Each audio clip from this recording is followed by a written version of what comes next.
All right, guys, so Wednesday, you grab a set of dumbbells for the warm-up. You know the deal. Do some deadlifts all the way through all those dumbbell exercises down to your standing twist.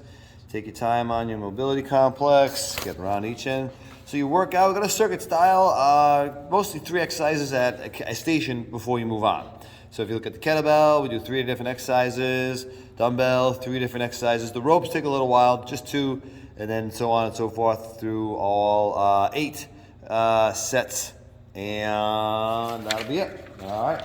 So, one thing I forgot, get these out. All right. Oh, first, we're going to do that around the world with a stop. So, think about having the kettlebell kind of on the outside of your one foot. Grab it, do a little around the world, and then bring it back to the outside of the other foot. And that's 1. So, it's around the world, down. All right. So, with a heavy kettlebell, this is a nice little challenge. All right. 10 of those total. Then lunge with the pass through. Different than our figure 8 because we're not lifting the kettlebell up. The kettlebell is going to stay low the whole time, and you can just lunge and just pass it through under your leg. It really doesn't matter if you go outside to in or inside to out. Stay tall with the upper body. All right, so just kind of passing that through, and then V chops. So we're going to start with the weight just under our belly button. We're going to go kind of up and down is 1. Up and down is 2. Every time you get back to your belly button, that'll be a rep. And we're doing that V shape. The longer you keep your arms, the more core you have to work. Don't want to curl. It's not a curl. Keep those arms straight. So it goes kind of quick, and then you move on to your next station, which will be dumbbells. We're going to be on the ground, doing your floor press. All right, 6 on each side of your floor press. Stand for a lighter weight for your bent over flies. 6 aside. Then shouldering, little tap. You want to almost look like you're throwing it over your shoulder, but don't actually throw it. All right, ropes, just 2 different exercises, 2 times each of the 2-hand pull, and then just 1 arm once each side. Again, if you wrap this a couple times, makes it harder. You separate the chambers up top, that'll make it harder as well. So with just 4 total reps, find something to make it difficult for yourself. Your ab wheels, probably get the regular ab wheels. We're gonna do 6. If you have a small class, then you can use the yellow ones, but we're gonna do 6 of the normal ab wheels, okay? Then we're gonna do a straight press and a side press. So very difficult if you're using your hands on both of these. It'd be a lot easier to have 1 hand on the ground, not to mention if it's a bigger class, you have to separate these a little bit. But the straight press, you're doing a push-up on one side and an ab wheel on the other. So go to the knees for most of you, that makes it a lot more manageable. So just 3 on each side, and then we go to a side press. These are difficult as well from the toes. So 1 arm as push-up, and then we go out to the side.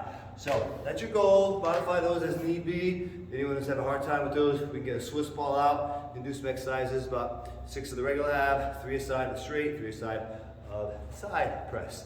TRX, single leg squat. So grab, hold on, use them as little as you can. Try to get yourself into that full range of motion as you do 1-legged squats, 6 on each side. Then we get down onto the ground and pulling down. You always want to pull straight down as you do your sit-ups.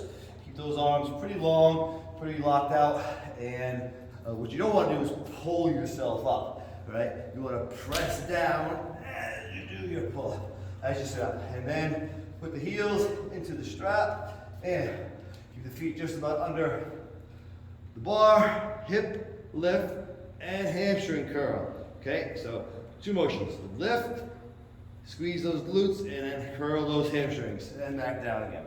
All right, that's that station. Bosu, gonna do some core. Plank, knee to same elbow. So forearm plank, just bring that knee right up to that same elbow, and you're gonna do that 5 on each side. Side plank crunch with a hip drop. Can be done on the ground if need be. Bring the elbow down, bring the hips down, and then back up. If it's too much to do the drop, just do the crunches, that's fine. Toe tap, lying toe touch, I should say. I like to try to get my shoulders on the ground with the small of my back on the ball. You miss out a lot more range of motion. Now, really hyperextending the back before we come back up. 10 of those on each side can be done on the ground. Slam ball. Reverse lunge, slam. Is going to be just like it sounds. Reverse lunge and slam. You got 8 of those. Half moon with your twist. 8 of those. Spider climbers. All right, get the heart rate up a little bit and bring that foot up by the hands. 16 of your spider climbers. And finish with sandbag action. All right, so clean it and squat. Then sitting up with the bag on your chest. And then line pull over, leg raise. So bring that weight up and over. And then bring your legs lifting up and put your hands to your shins. You can do a little shoulder lift if you want for a little extra credit. Okay, 8 stations, mostly 3 exercises, minus 1, so should be a good one. 3 to 4 rounds. That's my guess, people. Come in ready to work and enjoy the process.